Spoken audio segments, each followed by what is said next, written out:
So, ayan guys, meron pala ako dito, guys, leftover na pasta. So, kulang na lang yung sauce. So, ito, bago ko itapon, kakainin natin to kasi sayang din naman. Huwag tayo masyado magtapon ng pagkain.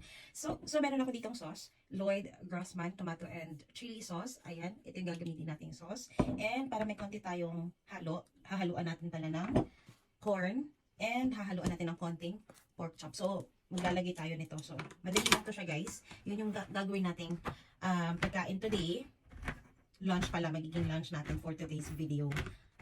Saglit lang to siya guys na meal. Kasi ayoko itapon yung pasta kasi sayang naman. So wala akong rice today, wala akong nabiling rice. Ay, hindi pala ako nakabili ng rice. Kaya ito lang yung gagamitin natin. And sayang din naman kasi kung itatapon natin siya, diba? So mas maganda, gumawa tayo ng paraan. Sayang ang pagkain kung masyadong itapon. Ay, okay. So, tsaran, done. Walang tayo ng konti. Konti lang. Kung masyadong lalamihan. Pero,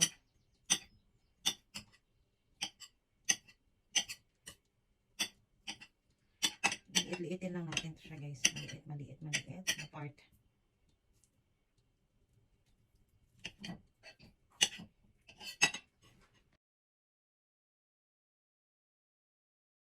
So, ayan, medyo mainit na siya. Ilalagay na natin yung ating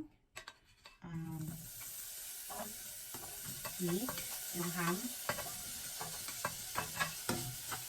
Hindi na ako maglalagay ng mantika kasi medyo may mantika na din siya. So, mas okay na din to. Very good. Tapos, kainitin na natin ng konti or pwede nyo din medyo overcook konti para naman medyo crunchy-crunchy. So, depende sa inyo yan guys. Depende sa gusto nyo. Sa akin naman, gusto ko medyo crunchy ng konti. So, ayan. Iwan mo natin ng mga ilang minuto. Tapos, lalagay natin yung ating sauce. And then, after that, ilalagay natin to. Tapos, mamaya iinitin natin yung pasta separately. Tapos, yun. Ihalo na dahil.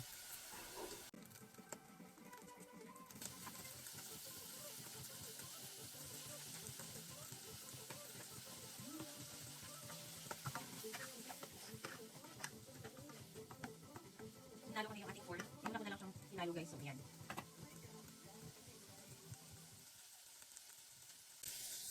So, ito guys. Hinalo ko na una yung yung ating corn. Ayan, meron na yung ating corn. Diyan, ihalo na natin yan. There we go. So, iwan natin ulit ng mga 2 to 3 minutes. Mga 2 minutes lang siguro baka para hindi masyadong masunog. Ayan. So, meron na siyang mantika sa gilid guys galing sa meat. So, hindi ko na kailangan lagyan ng mantika. So, there you go. Ano lang ito guys, gawa ko lang to. Depende lang sa inyo yan. So, ayan, nakahalo na yung ating corn. And yung ating ham.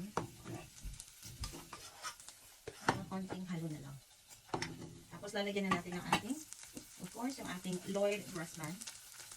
Madalas namin binibili ito. Bukas na siya. Here. Pwede na natin siya ihalo. Tada! Ayan.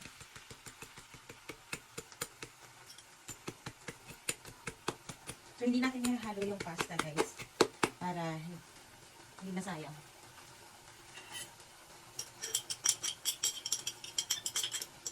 Okay. And then after that, halo na natin ng konti. Dahan-dahan lang para hindi madurog yung ating ham. Halo ng malumanay. Ayan. So, iwan lang natin siya ng mga 3 to 5. So, ayan guys, medyo konti na lang. Mga 2 minutes na lang siguro pwede na natin ilipat ito sa ating naglalagyan. And then, I have the pasta here. So, yung pasta natin, lilipat ko dito sa bowl. Ayan, ililipat natin sa bowl yung pasta.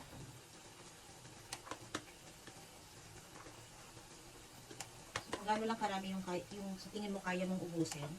So, feeling ko gutom ako, kaya marami akong ilalagay.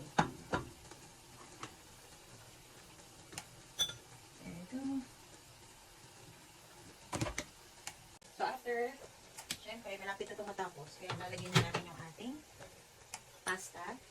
Tatakpan lang muna natin. Ito lang, kalibutan ko. Tatakpan natin ng lock.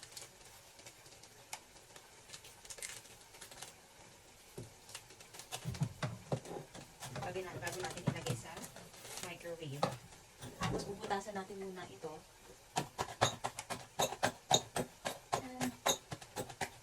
Bubutasan, ayan, lumusot na tuloy. Mga 3 minutes. Ayan.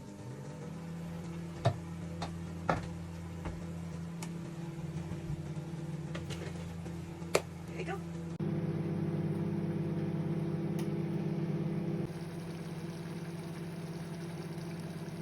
So, ayan, kukunin na natin guys kasi medyo mainit na siya. Okay na to? Mainit na? Oops. Mainit. Ayan. Dahil mainit na siya, ihahalo na natin yung ating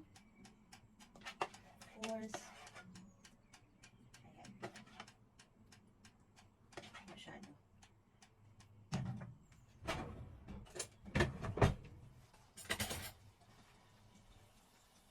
Tcharan!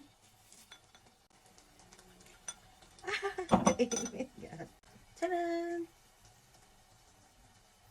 At ayan guys, napaso nga ako. Sobrang init kasi ng pastang to. At sobrang sarap na sarap ako guys. Hindi ako makapaghintay na kumain na nito. Tara, let's go! Kain na tayo for my lunch. At bago tayo kumain, syempre hindi mawawala yung laptop na yan. So kailangan talaga manood. Thank you guys for watching. Bye!